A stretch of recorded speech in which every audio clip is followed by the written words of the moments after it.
Good morning student. Right optics का lecture continue करते हैं। इस तो पहला जो लैक्चर आप स्टडी किया वो प्रिंसीपल ऑफ रिवर्सबिलिटी। प्रिंसीपल ऑफ रिवर्सबिलिटी की सीगा कि जो कोई लाइट एक मीडियम तो दूजे मीडियम जाती है एंड दूसरे मीडियम के आप मिरर इस तरह प्लेस किया हुआ है कि लाइट जो नॉर्मली स्ट्राइक करती है तो अपना पाथ की करती है, रीट्रेस करती है। राइट ठीक है जी। अज का जो टॉपिक है real depth and apparent depth कि अपने को जो वाटर है वो अपन इमेज कि शो करता है, वर्चुअल इमेज जी शो करता है तो क्यों करता है, किन्नी को अपने को लाइट है जी शिफ्ट होती है, वो सारा कुछ आप फार्मूले नाल डिनोट करांगे तो फार्मूला कैलकुलेट करांगे और अपने को। तो real depth and apparent depth right आप इन सिंपल लैंगुएज कहते हैं कि जो अपने को वाटर है वो इमेज अपन जो है गलत शो करता है। गलत इन द सेंस कि अपने को एक्चुअल च डेप्थ कुछ होर होंगी है तो अपने को अपन डेप्थ जी है अलग शो करता है। ये क्यों होंगे, कारण की है राइट अपने को तैनूं प्रूव करने लिए सब तो पहला मैं एक ऑब्जैक्ट लिता जो प्लेसड है at bottom of the beaker filled with the water. ठीक है जी। आ बिकर है राजे अपने को इनू पानी में भरया हुआ है राजे। ठीक है जी। ऑब्जैक्ट जो है उरे है राजे। The ray of light coming from this object is shown in figure. A ray of light coming from the object strike the surface X Y at point A normally never change it path.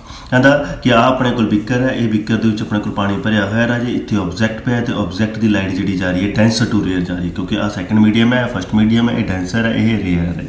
जे तो 90 degree से जाती तो never change it path. तुसीं देखिए ही होना, मैं दसो जी when ray of light goes from a rarer to denser it bend towards the normal, away from denser to rarer it bend away from the normal. पर जे अपने को परपेंडिकुलरली या नॉर्मली कोई लाइट स्ट्राइक करती है तो नैवर चेंज इट पाथ, अपना पाथ चेंज नहीं करती। पर तुहाडी ह्यूमन आई तो इधर नूं होएगी, एवें तो आप हो नहीं सकते सीधा ह्यूमन आई उरे तो हो नहीं सकती। आप तो जो कोई सरफेस वाटर में देख रहे हैं या पौंड कोई पौंड है, स्विमिंग पूल है जो आप देख रहे हैं तो आप किसी न किसी एंगल से देखा रहे तो आह तुहाडे कोल ह्यूमन आई है।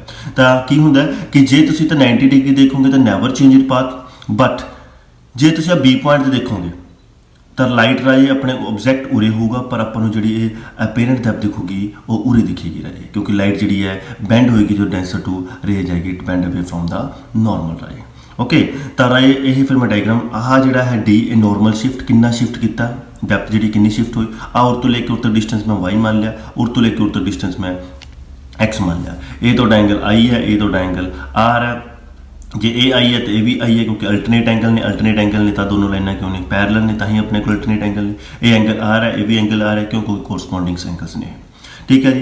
तो अपने को अपन ये करना है कि किन्नी को लाइट करके किन्ना को जोड़ा है नॉर्मल शिफ्ट होया अपने को डेप्थ जी है किन्नी शिफ्ट हुई है due to refraction of light करके। तो अकॉर्डिंग टू स्नेला पहला आप स्नेला लावांगे। स्नेला तुम्हें पता ही है कि 2μ1 मतलब सैकेंड मीडियम तो फर्स्ट मीडियम लाइट जा रही है sine i upon sine r. I है ये आर है स्नेला ये कहता है फर्स्ट इक्वेशन जाती है। अकॉर्डिंग टू प्रिंसिपल ऑफ रिवर्सबिलिटी अपने पढ़ा है प्रिंसिपल ऑफ रिवर्सबिलिटी भी 2μ1 जो है कि देखो तो 1/1μ2 तो 2μ1 की जगह आप 1/1μ2 जो है पुट करते हैं।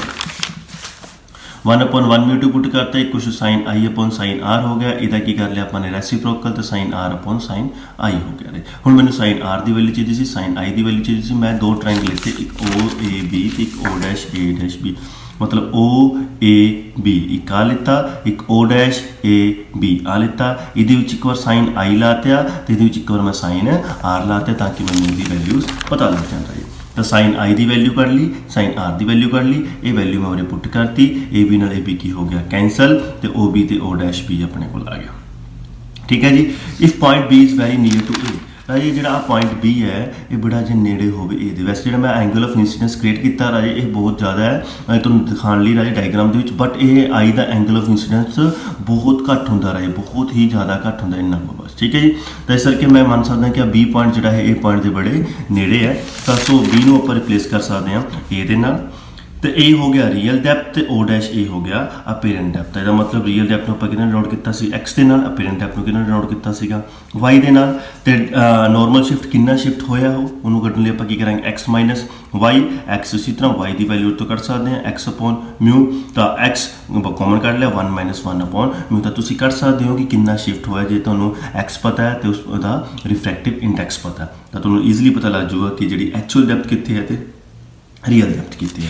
क्लियर होया राजे ये गल की किया एक मैं बिकर लेता पानी में भरया हुआ है ਤੇ ਰਾਜੇ ਆਬਜੈਕਟ ਕਿੱਥੇ ਰੱਖਿਆ ਹੋਇਆ ਡੈਂਸਰ ਮੀਡੀਅਮ ਦੇ ਵਿੱਚ। ਲਾਈਟ ਜਦੋਂ 90 ਡਿਗਰੀ ਤੇ ਸਟ੍ਰਾਈਕ ਕਰਦੇ never change it path, but ਜਦੋਂ ਉਹ 90 ਡਿਗਰੀ ਤੇ ਸਟ੍ਰਾਈਕ ਨਹੀਂ ਕਰਦੀ ਤਾਂ ਆਪਣਾ ਪਾਥ ਚੇਂਜ ਕਰਦੀ ਹੈ, ਇਟ ਬੈਂਡ ਅਵੇ ਫਰੋਮ ਦਾ ਨਾਰਮਲ, ਜਿਹਦੇ ਕਰਕੇ ਕਿਉਂਕਿ ਇਹ ਲਾਈਟ ਸਟ੍ਰੇਟ ਹੀ ਜਾਣੀ ਹੈ ਤਾਂ ਆਬਜੈਕਟ ਐਕਚੁਅਲ ਚੋਰੇ ਪਿਆ ਹੁੰਦਾ ਹੈ, ਬਟ ਆਪਾਂ ਨੂੰ ਡਿਊ ਟੂ ਰਿਫਰੈਕਸ਼ਨ ਆਬਜੈਕਟ ਕਿੱਥੇ ਦਿਖਦਾ ਹੈ ਉਹ ਡੈਸ਼ ਤੇ। ਇਸ ਤਰ੍ਹਾਂ ਕਈ ਵਾਰ ਦੇਖਿਆ ਹੋਣਾ ਜੇ ਤੁਸੀਂ ਸਵਿਮਿੰਗ ਪੂਲ ਜਾਂ ਪੌਂਡ ਤੇ ਜਾਂਦੇ ਹੋ ਤੁਹਾਨੂੰ ਲੱਗਦਾ ਹੈ ਕਿ ਆਹ ਤਾਂ ਬਹੁਤ ਘੱਟ ਡੂੰਘਾ ਹੈ ਨਾ, ਬਹੁਤ ਘੱਟ ਡੈਪਥ ਹੈ ਜੀ, ਬਟ ਜਦੋਂ ਤੁਸੀਂ ਐਕਚੁਅਲ 'ਚ ਡਿਪ ਕਰਦੇ ਤਾਂ ਉਹ ਜਿਹੜਾ ਹੈ ਉਹਦੀ ਐਕਚੁਅਲ ਡੈਪਥ ਹੋਰ ਹੁੰਦੀ ਹੈ ਰਾਈਟ। ਤਾਂ ਇਸੇ ਕਰਕੇ ਹੁੰਦਾ ਉਹ ਅਕੋਰਡਿੰਗ ਟੂ ਸਨੈਲਾ 2μ1 ਲਾਇਆ sin I upon sin R ਮੰਨਿਆ, ਇਹਨੂੰ ਫਿਰ ਪ੍ਰਿੰਸੀਪਲ ਆਫ ਰਿਵਰਸੇਬਿਲਿਟੀ ਇਹਦੇ ਵਿੱਚ ਰੈਸੀਪ੍ਰੋਕਲ ਕਰਤੇ ਆ ਤੇ sin I ਦੀ ਤੇ sin R ਦੀ ਆਪਾਂ ਨੇ ਵੈਲਿਊ ਕੈਲਕੂਲੇਟ ਕੀਤੀ ਔਰ ਆਪਾਂ ਨੇ ਪੁੱਟ ਕੀਤੀ ਤਾਂ ਆਪਣੇ ਕੋਲ OB upon O' ਆ ਗਿਆ। B ਪੁਆਇੰਟ ਜਿਹੜਾ ਹੈ ਬੜਾ ਕਲੋਜ਼ ਹੈ ਇਹਦੇ, ਇਸ ਕਰਕੇ ਮੈਨੂੰ ਇਹ ਵੀ ਲਿਖ ਸਕਦਾ ਤਾਂ OA upon O' ਇਹ ਰੀਅਲ ਡੈਪਥ ਹੋ ਗਈ ਤੇ ਇਹ ਅਪੇਰੈਂਟ ਰੀਅਲ ਡੈਪਥ ਕੀ ਹੋਗੀ x, ਅਪੇਰੈਂਟ ਡੈਪਥ ਕੀ ਹੋਗੀ y।